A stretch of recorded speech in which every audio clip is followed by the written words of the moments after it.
What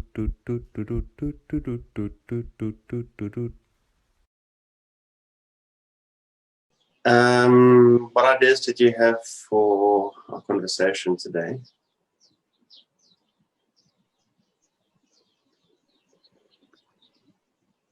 Yeah, so I didn't come in with anything burning as a topic to talk about, but obviously what I've spoken about now in my check-in has been top of mind.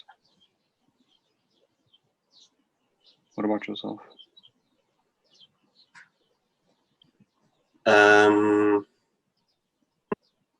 one, it's more a bit of a gripe than a specific topic, but it could become a topic. I've received a couple of subscription emails from coaching colleagues who I've not subscribed to. So I imagine that they've thought it appropriate to just take all the email addresses of coaches that they know and inject it into their mailing system. And off you go, you're subscribed.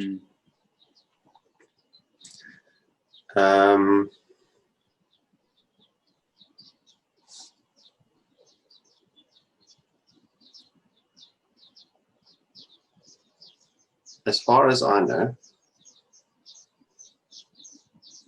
you may not do that.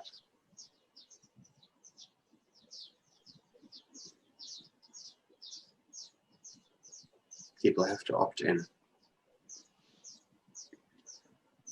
Yeah, I don't have a firm grip over the legislation now, but my understanding is that it's not allowed.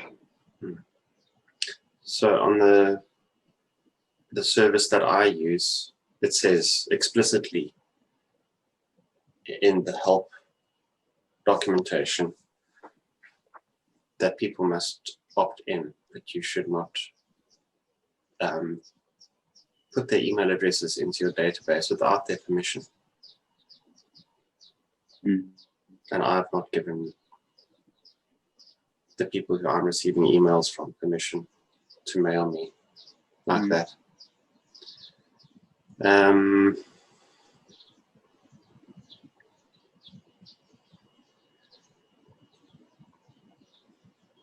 It makes me wonder. I imagine that there are two perspectives on this. The one is technical knowledge. Do people have the technical information about what's allowed and what's not allowed? And the other is the ethical aspect. And I think there's an overlap. They're linked. And it makes me wonder about their ethical practice as coaches to do that. But that might be me creating a slippery slope where none exists.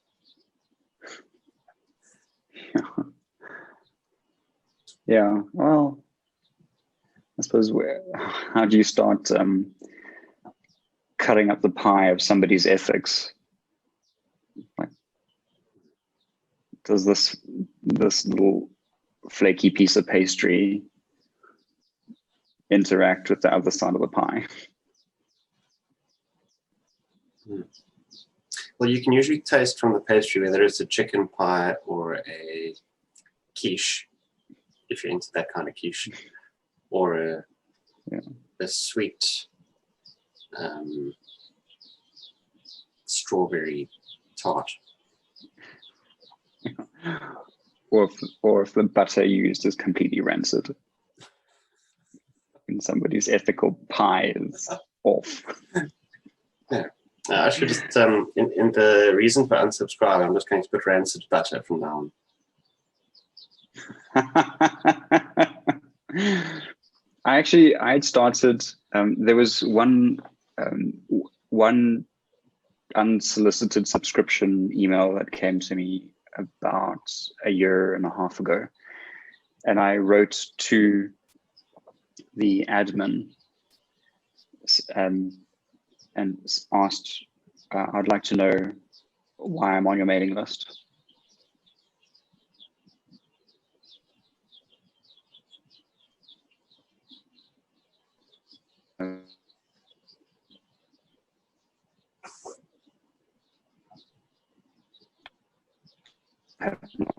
And as far as I know, fine.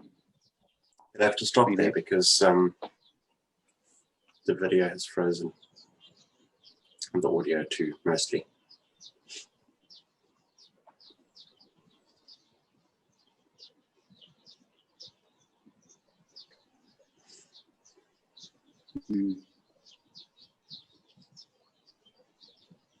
Tell me when I come back. The audio is back. Hello? Hello. Okay.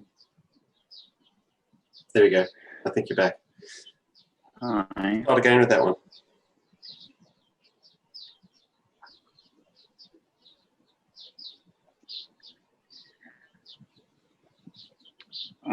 My video moving.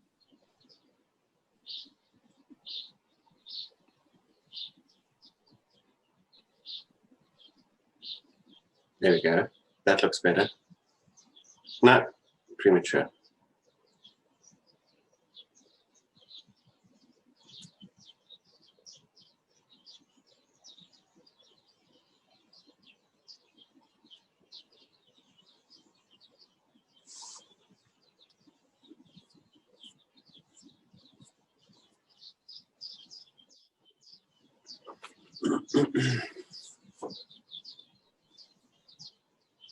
Hi. Hello.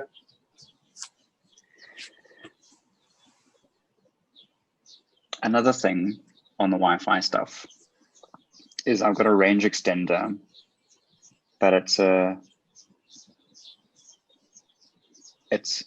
to turn out to be one of those school fees expenses, because after getting this one, I then found out that there's a different type of Wi-Fi extender where it is a mesh, and out of all of the boosters, you don't have to transition from different logins. They hand over to each other seamlessly.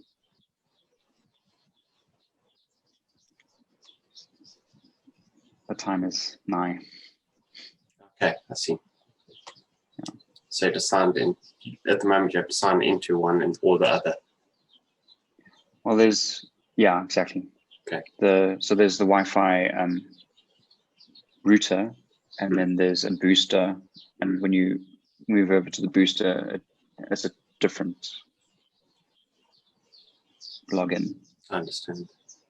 Yeah. Okay. That's surprising. I thought it could be configured as an extender with its own, I mean, as a mesh. Not a mesh.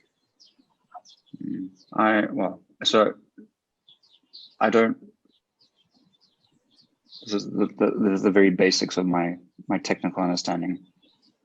I don't know if it does do that. All I know is that I picked up a mesh version from my mom's house, and it was seamless and easy, and that's the version that I like. Anyway, so start again with. Well, I think it would be best if you started again with wrote to the admin. Okay. Yeah. So I wrote to the admin and asked. I asked how did I come to be on their mailing list, and said that I had not opted in, and my understanding is that this wasn't legal. And they never wrote back, which wasn't terribly surprising. And I didn't get another email from them for just over a year. And then I noticed that I got one from them a couple of weeks ago again. And what I've now started to do is when I opt out, there's usually give some feedback, and I always click I did not opt in, and if there's a space for comments, I give comments saying I did not opt in. This is illegal. And I don't know if that does anything, if anybody gets that. But I get some great critical parent energy out onto the keyboard when that happens. If your keyboard survives. Yeah, it's looking good for now. Years ago, I received an email I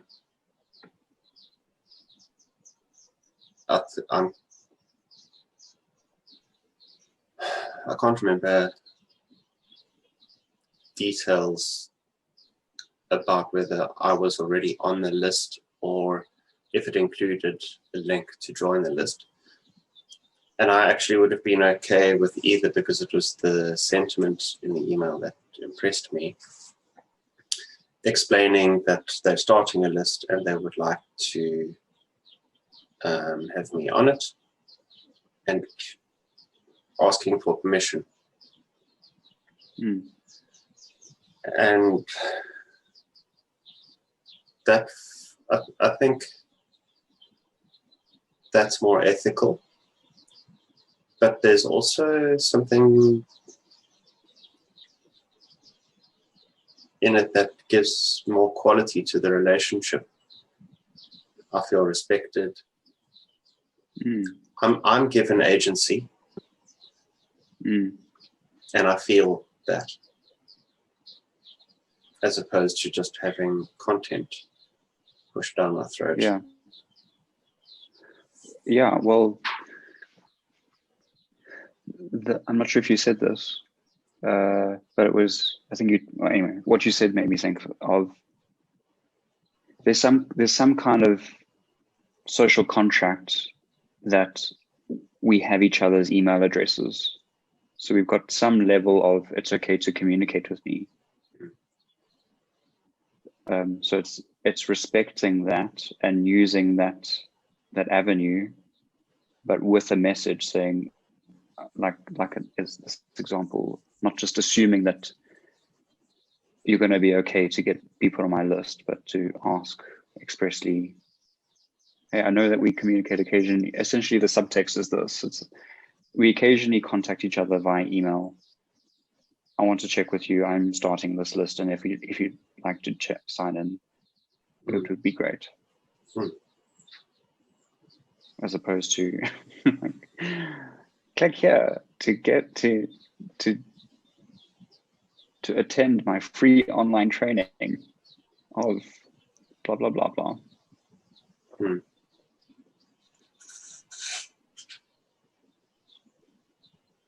It's also interesting when you end up on a supervisee's mailing list, and there's something about changing roles there, because essentially they're attempting to sell you a product. How does that impact the contract?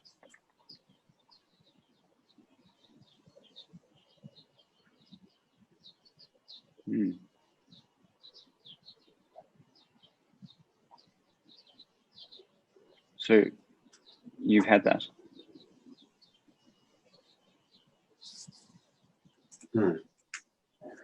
I don't want to go into too much detail, but yeah, sure. I've had similar to that. Yeah.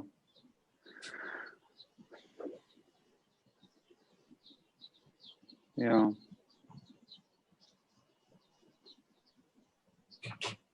Like, do you want to speak conceptually about potential impacts on contract, or is it a rhetorical question at this point? I think I prefer to keep rhetorical. Yeah. Yeah. I like what you spoke about earlier about the agency.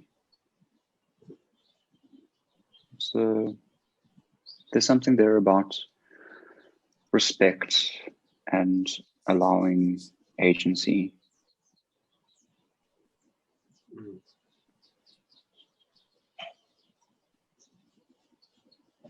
I suppose that's the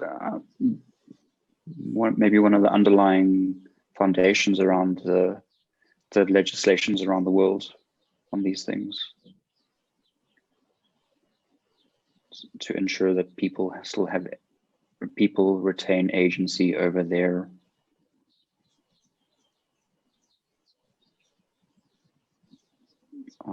personal information. Yeah. Well, I think it in worst case scenarios, it becomes a practical issue. If you get some people who would be willing to sell your information to another person so that you can be spammed, or they're not careful enough to have adequate security to protect your information, and it's hacked. At the end of the day, you're going to spend quite a bit of time stopping all the spam coming in, or be duped into something. Yeah. I have an organization that I have I've signed up as a member to their services, and there's something about how my name was captured on there. So when I get communication from them, they address me as Andrew John, so my first name and my second name. And my hunch is that they've sold on a database, because occasionally I get spam stuff that addresses me as Andrew John. Interesting. Yeah. Interesting world we live in at the moment. Yeah, it's amazing how valuable a collection of email addresses can be to some companies. Well, maybe just how valuable a collection of email addresses can be. There's another topic I had in mind, and I'm happy to park it until we're finished on this one. No, let's hear it. Okay. I'm on social media, and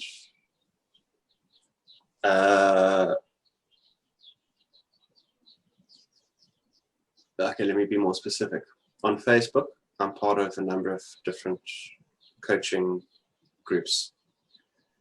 And what I find very interesting, and it's maybe because I've seen a couple just in the last week, is how many coaches ask questions about relationships with clients, or they're entering into a new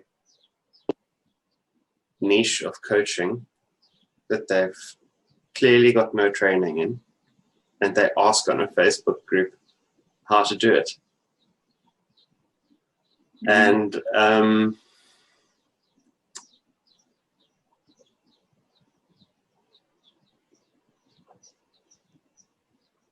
firstly, it surprises me that they don't take that to supervision, that they'd rather ask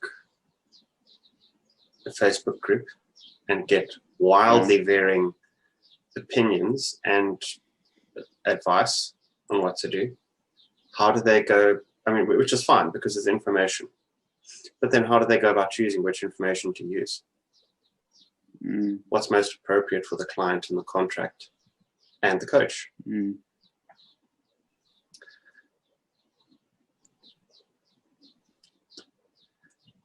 And it raises ethical questions for me as well. How ethical is it to enter into a new niche if you have no training?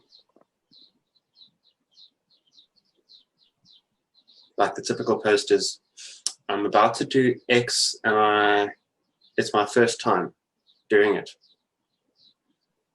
How do I, well, and the client is looking for this, how do I do it? The first question that comes up for me is, how ethical is it to have said yes to that work if you don't know how to do it? Mm. Like, the first question a practitioner should be asking themselves is, am I competent? Do I have the skills to fulfill this contract? Mm. That's something that I guess would be explored in supervision. Not I guess, I know. Yeah. Yeah. And I think I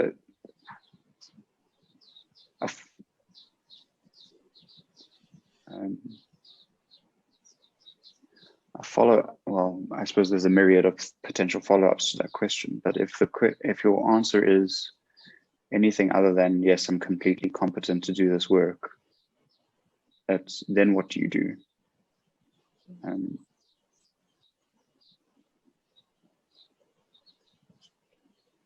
And so the first thing that comes to my mind is about how do you communicate boundaries? How do you communicate scope of work? How do you contract that with your clients, ensure that there's clarity, making sure that the work, what work still is possible, happens well. And if there isn't, if what is being asked is completely out of your scope at that point, how do you go about referring well? You know, which people don't want to do, because then you don't get the income.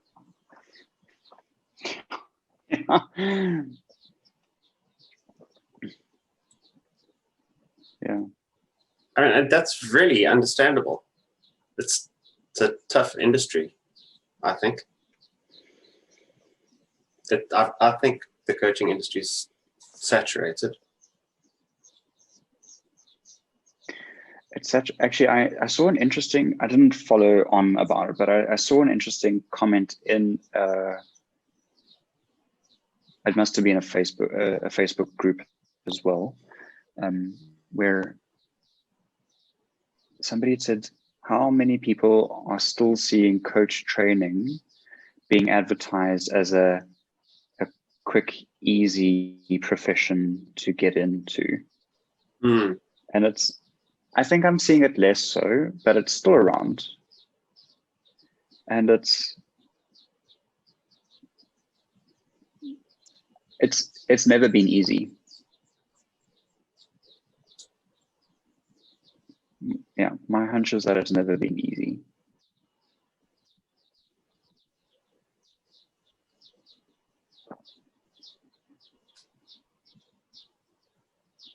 It might come easier to certain personality types that are maybe more extrovert or that kind of thing at some stage. But now, I mean, like you said, what's the reason behind that? Just comfort levels of being able to talk explicitly about what you do, or what coaches do, or maybe it's probably more about what you do. I mean, we've both been involved with mentoring on coach training over quite a few years. We've seen a lot of people come into coach training, and I wouldn't hazard a guess at the percentage, but I would say there's a lot of them that come in hoping that this is going to be a new career, but it's one thing to learn a skill set. It's a completely different thing to build a business around it, build a practice around it.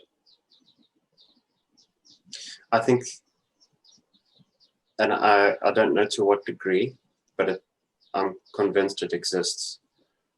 There's a perception that it's going to be quite easy. You can just jump into it and do it. And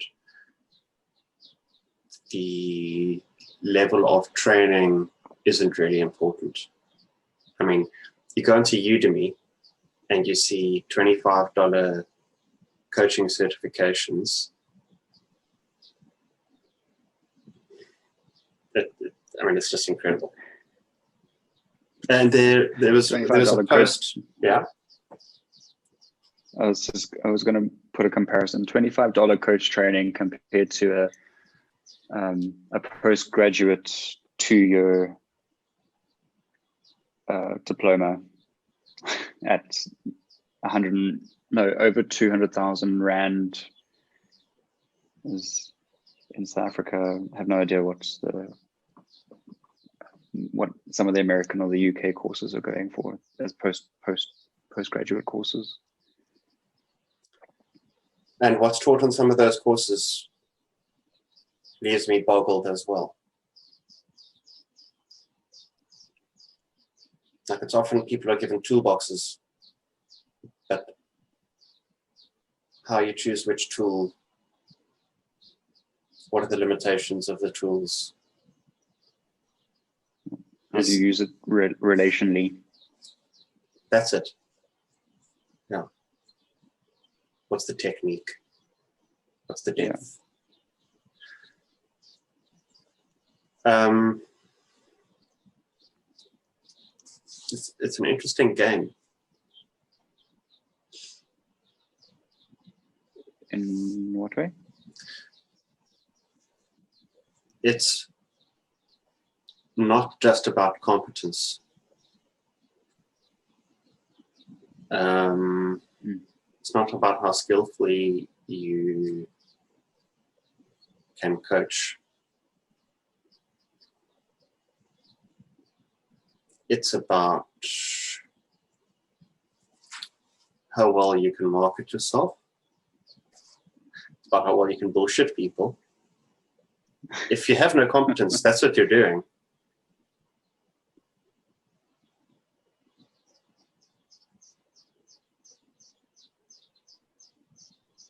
Like, if you're asking on Facebook groups how to coach someone in a specific niche, then you've bullshitted your client into believing you can do it.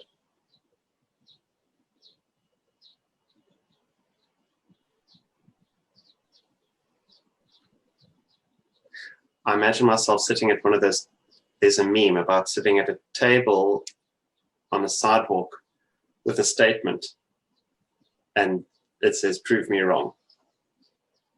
Have you seen this? I saw one, but so briefly, but I didn't get to spend much time with it. What's the statement? I have an idea. The statement is like,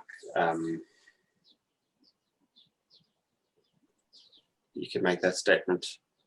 If you said yes to a contract and then you're asking on a Facebook group how to fulfill the contract, you've bullshitted your client. Prove me wrong. Prove me wrong.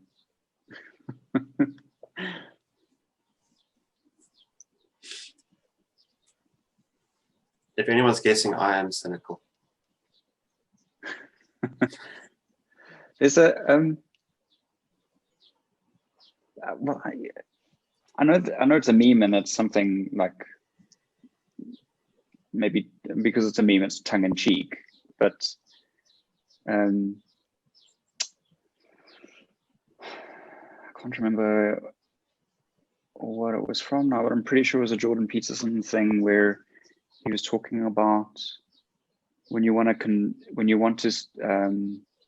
get people on board on an idea, he has a specific number. It's like it's either 3 or 5 arguments why it's a good idea.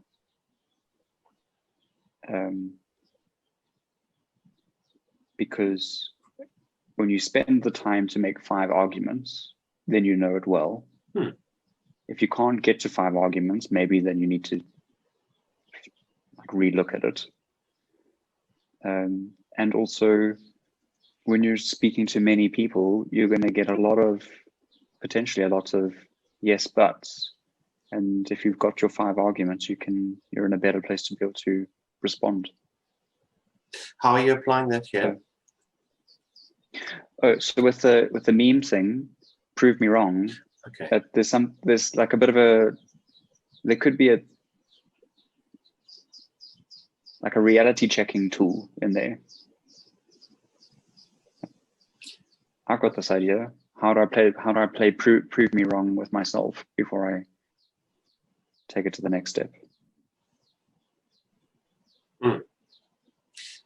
There's some kind of game. Can I put us on the spot? Okay.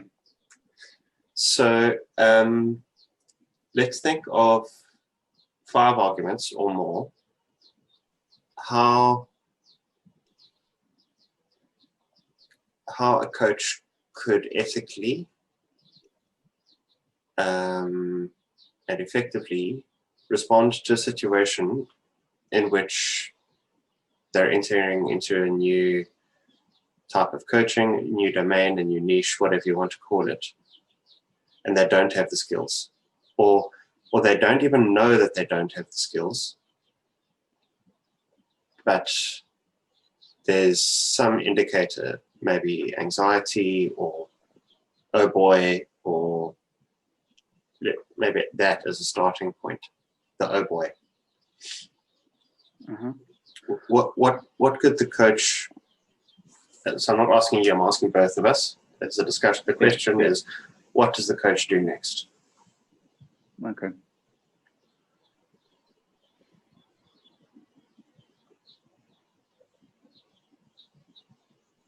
Shall I start? First thing that do you comes want to to mind, start? well, the first thing that came to mind was to pay attention to the oh boy. Okay. And spend some time reflecting on it. So take properly spend time conscientiously reflecting on the oh boy. How does that reflection happen?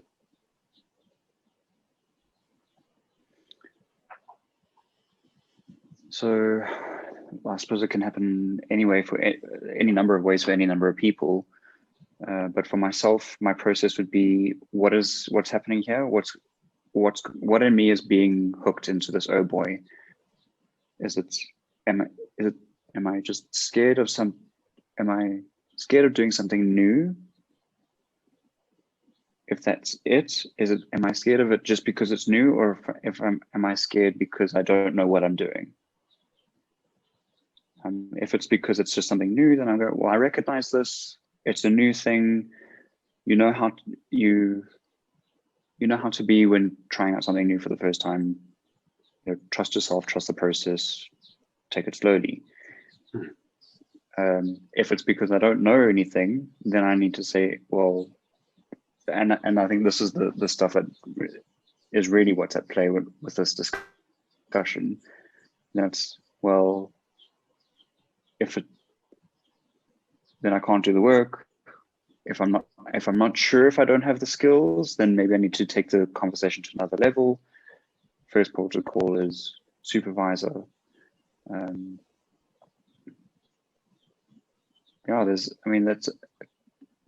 That's kind of like my beginning process of reflecting on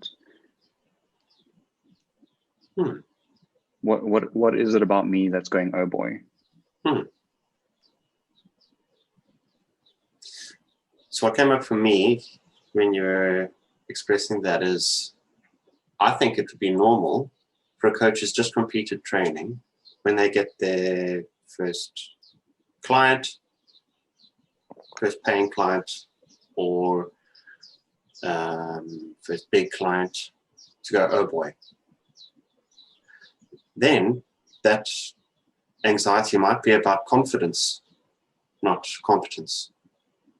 So they might be competent to do the work, but they've not actually done it before for a paid client or for a big client, or for a client who they don't know, or with someone who's contacted them through their website. And there, I think supervision is also a useful first point of call, because it's not just about competence. It's also not just about confidence. No. You want to say something on that? I was just going to tie it to one of the corners of the coaching, the supervision triangle. Yes, go for it. The coach's person. Yeah.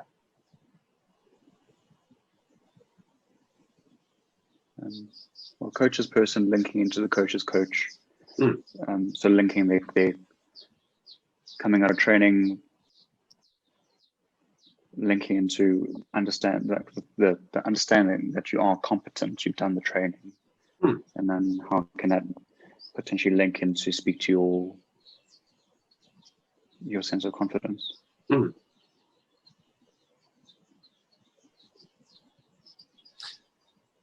So reminding the coach, or in reality, having the coach remind themselves of their competence, what skills can they apply, exploring how they would apply it to the scenario is a useful way to build the confidence. Yeah.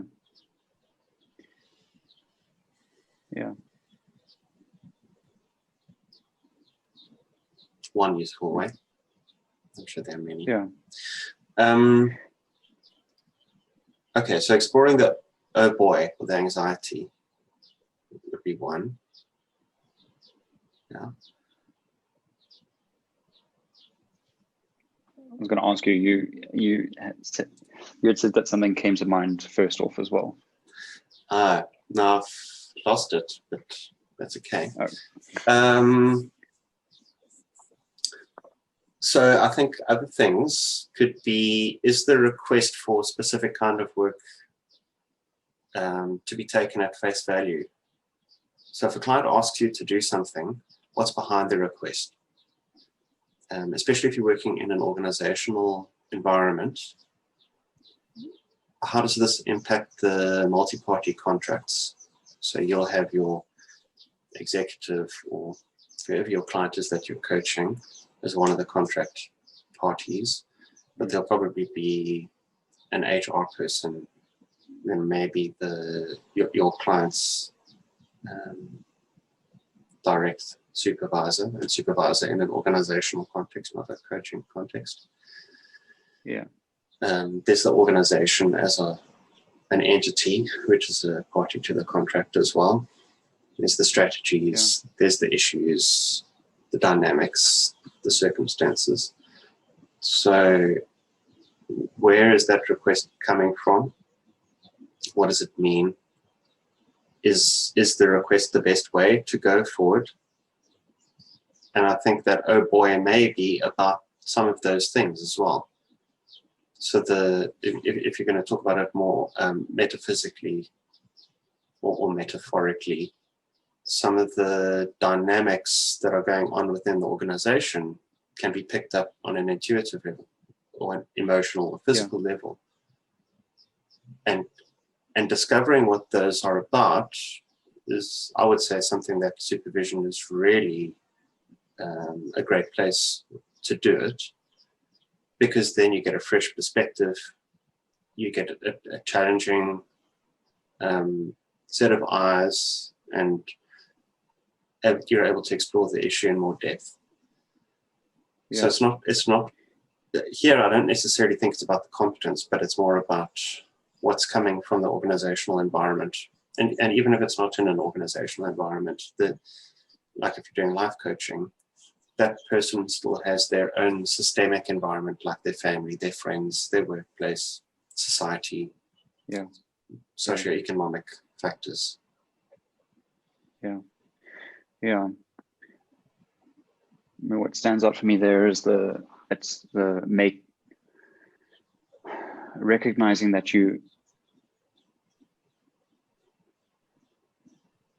I suppose we're all at risk of countertransference happening, which is what you said now about all of the unsaid systemic stuff adding energy. And supervision it's an exceptionally valuable place to start disentangling it and making sense of it. I'm thinking of the 7-eyed model of supervision, where one of the elements of that is the interventions used by the coach.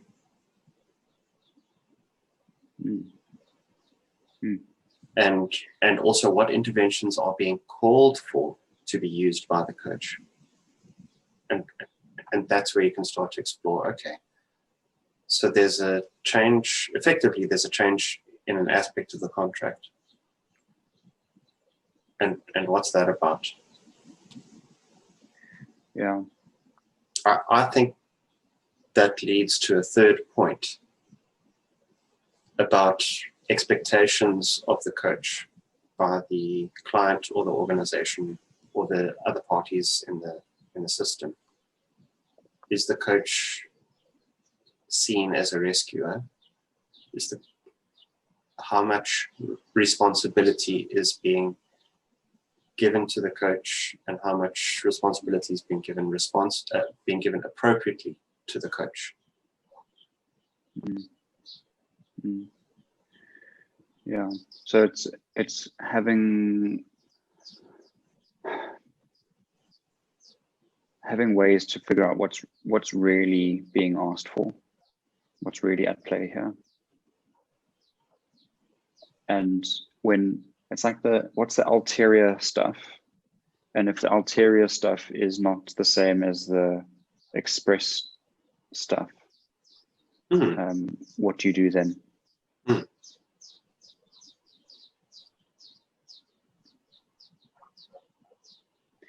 I suppose when you look at transactions in TA, isn't this? I'm going to fumble my words. Is the ulterior transaction is the transaction that gets responded to, or something like that? It's the one that lands. So the stuff that's happening in the. Shall I break it down a bit more? Okay. Not for you, because you know it, but for the listeners or the watchers. Maybe a reminder of the language might be useful for me as well. So a transaction is an engagement between two people. There'll be a stimulus and a response, and each one of those is a transaction. It's an exchange of information. And it has two levels: the social level, so that's the words that are actually spoken, it's what you see at face value, and the psychological level, which is the meaning that comes along with it. It's like the difference between what's the time and what's the time. They have different psychological level meanings. It's quite easy to pick up on that because how does it make you feel? So the ulterior one is where what's at face value and what's the emotional meaning behind it are different. Would you agree, disagree, or add on to that? I think that was a really clear explanation. Okay. So in the coach being asked to do a piece of work that's different from the original scope, how do you see the ulterior transaction forming part of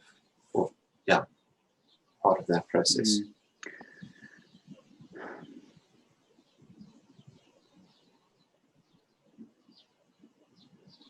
So I'm not quite sure exactly how that fits in, but I suppose my bringing that in was at the beginning where it was, we've identified person A for leadership coaching, or we've identified person A for coaching, and then you get into it and you realize, hang on, this is some kind of last ditch effort to try and get them onto the corporate bandwagon. Like this is the company trying to do their social corporate tick box stuff before they pull them in for a disciplinary hearing and give them their letters. Exactly. Yeah. So and so really needs coaching. There's what's the needs doing in that sentence? And what's the really doing in the sentence too? Yeah. Yeah. Yeah. But then what you asked about, were you saying like you're in a piece of work and then HR calls you in to try and add more work to the scope. Yeah. Was that a scenario that you were posing? I wasn't posing a specific scenario as specific as that. It might be that. The ones I've seen,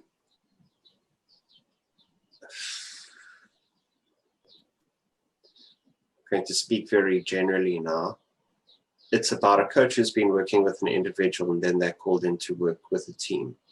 And I'm not naming a specific scenario I've seen. So when I say a coach, I'm not thinking of an individual with an identity or name here. Yeah. So typically they'll be asked to work in a group, or I've been asked to give a presentation to a group on X topic. How do I do it? Yeah. And actually this kind of thing is seemingly quite a natural process on a social level, because you come into especially if things are going well. So like you come into an organization to coach somebody, and maybe that somebody is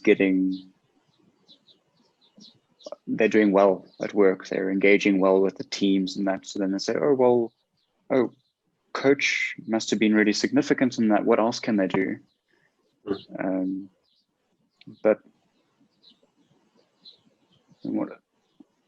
your primary piece of work needs to be the thing that's of main concern, to make sure that it stays safe. If I was coaching person A in an organization and all of a sudden I'm asked to do even teamwork on the other side of the organization, I still have to be concerned or ask the questions: does this threaten the efficacy, the ethics, how valuable I can be to my original piece of work of coaching person A?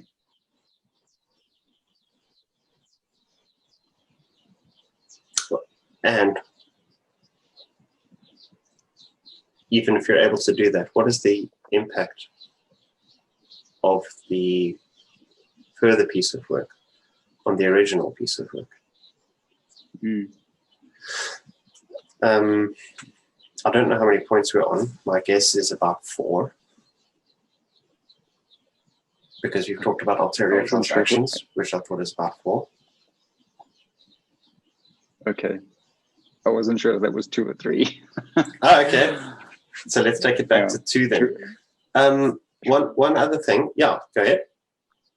I was going to say, should we count them off? I'm not too bothered. We're challenging ourselves to. We were challenging ourselves to 5, and now might be perfect wants to get it right. Yeah, me too.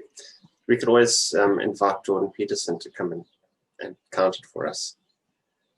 Well, tell us how we're doing it right or wrong. Yeah. Also, leave it in the comments if you think we've left one out. Yeah. I also think that it would be a struggle to completely delineate one from the other, because they're all connected in some way and there's overlap. Yeah. Another one I can think of is I'll base this on personal experience, where you're not necessarily doing any work with an organization, but they find you through a web search or through referral. They have an intervention in mind. They've envisaged what will happen in the intervention themselves, and then they contact you to do the work as the coach. And I think the oh boy there might be about what is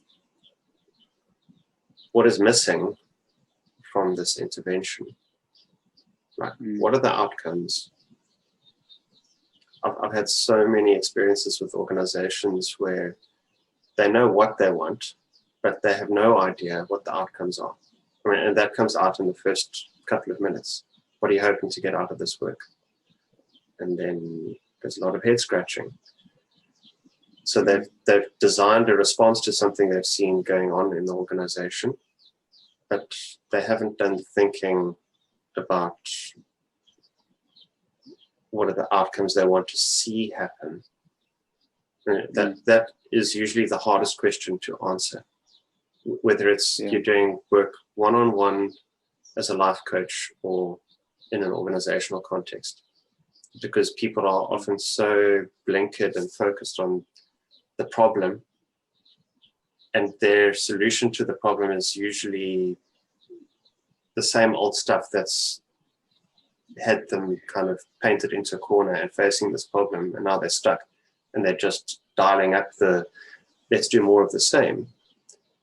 Yeah. And then you're invited really to collaborate with them. So exploring the topic in more depth, doing some proper contracting.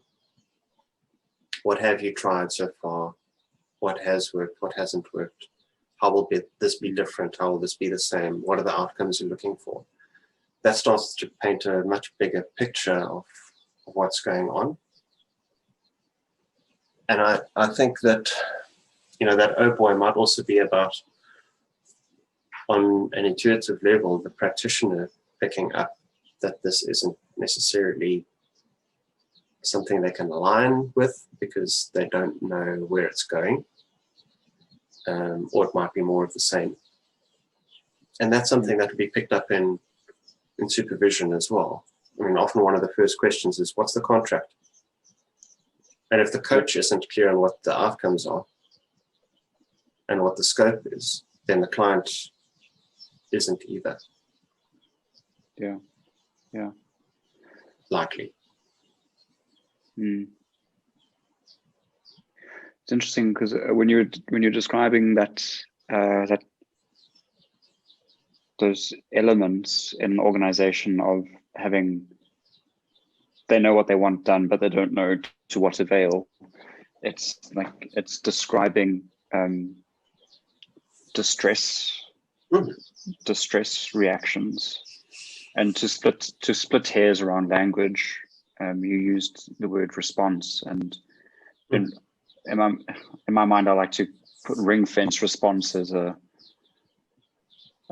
thought out, measured, conscientious approach to a desired outcome, whereas a reaction is, oh shit, what do we do now?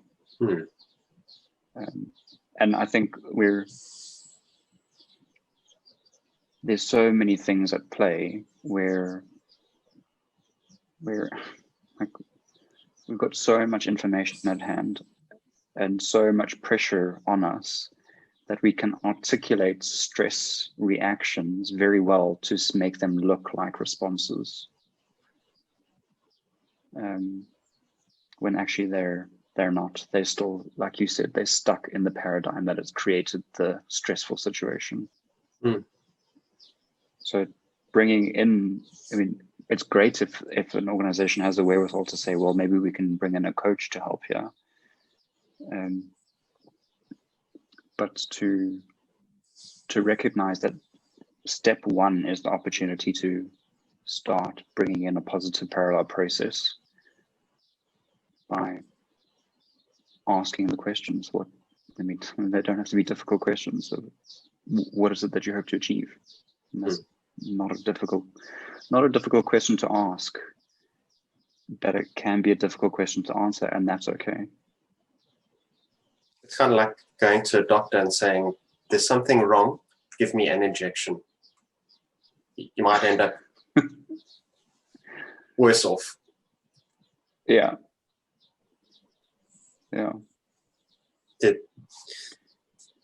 So I think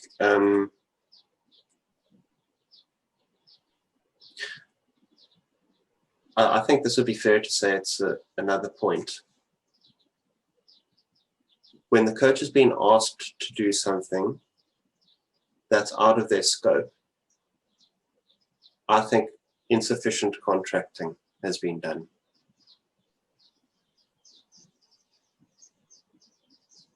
Because then it's just the organization saying, okay, you're a coach, you can solve everything, do this, without having a conversation about what could the coach do to help that situation?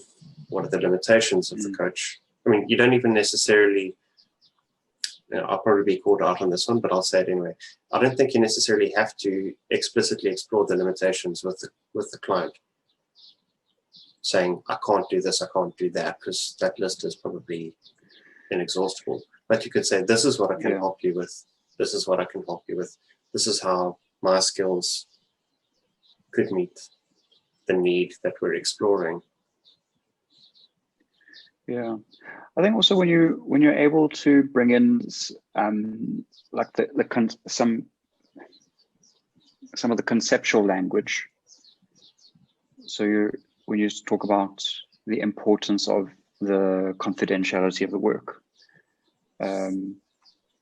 so that you're already setting some foundations of boundaries. And so if something does come up, you can refer back to that foundation of language. So you could say something like, thank you for asking me, but I'm concerned about how that will impact the confidentiality of this work. So it's not then like a surprise that confidentiality is a thing, or whatever else might be the concept at hand at that point. And it becomes a learning moment as well for the client. Yeah, I mean, well, for everybody, we can't. Sure, yes. I didn't mean to the exclusion of the practitioner. But I think the practitioner noting something and bringing it into the contracting discussion is learning happening. The contracting isn't just like a tick box. Okay, we've got the contract, and now we can start the learning. The learning is the contract as well. Yeah.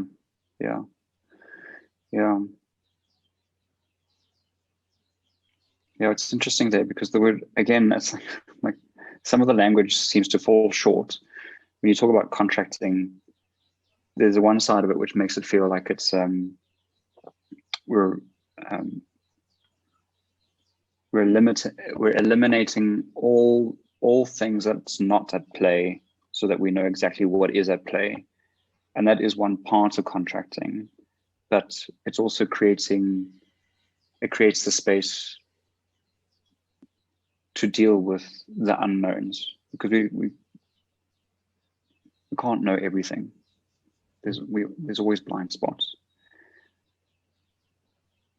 And being able to come back to be okay with coming back to the contract is a skill. And that skill is part of that positive parallel process coming in again. It's also part of the supervision triangle is checking, is the work that the coach is doing still within the contract?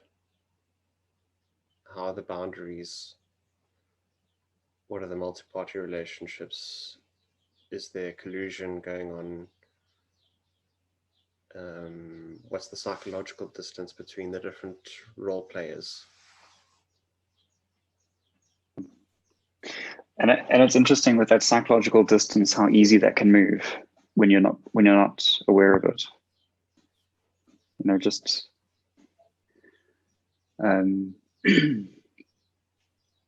a regular friendly hello to your client's manager as you're walking through the building, if you're meeting on the premises, can start to potentially shift that psychological distance.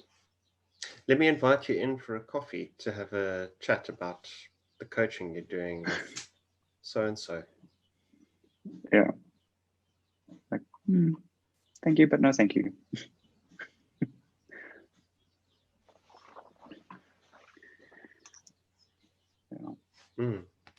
So I know you're saying that off the cuff. I would say you could have a discussion with the manager about why that wouldn't be appropriate and turn that into a learning Actually, moment. yes. Yeah, very much so. Again, being able to refer back to that foundation of language. I'm concerned that this would impact badly on the perception of confidentiality happening.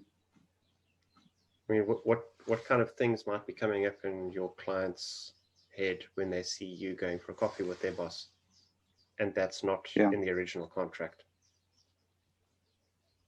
and then the door gets closed? Yeah. And laughing. Yes. Whispering. Yeah. Weird things can happen to psychological distance when you're not looking at it. We've got just a few minutes to go. What other points can you think of? Well, the one point that is very clear in my head right now is that there's some building that started to happen now. So I'm not sure if, I think there's a pickaxe going at something. I'm not sure if you can hear that coming through the mics.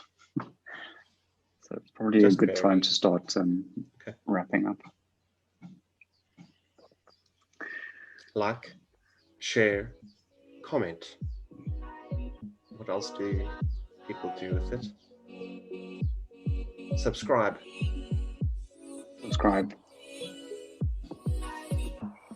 Yeah.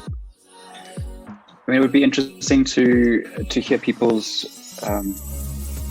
experience about dealing with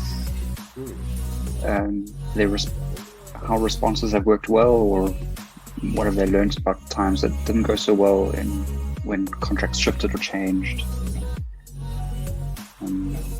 Maybe other hypothetical questions that come to mind. Maybe there's a collection of questions that inform a future conversation. Also, where have you gotten good advice from a Facebook group? And where have you gotten not so good advice or outcomes from a Facebook group request? Yeah. Do you want to say something about Coaching Reflections group that we're running? Cool. So we've Alex and I are hosting a Coaching Reflections group every Friday. Well, most Fridays. The dates are available online. Where it's an open space for coaches to bring in any questions or issues that they might be dealing with in their practice. It is coach supervision, so we will be holding that space as supervisors. It's going to be a rich environment to engage with your own learning and be part of other people's learnings that join the group as well. What else do you want to add to that? Have a look in the description below and on our about page on this channel. Get more information. You'll find a page on both Andrew's website and my own, which will give you more information about how to join us. Thank you. Thank you.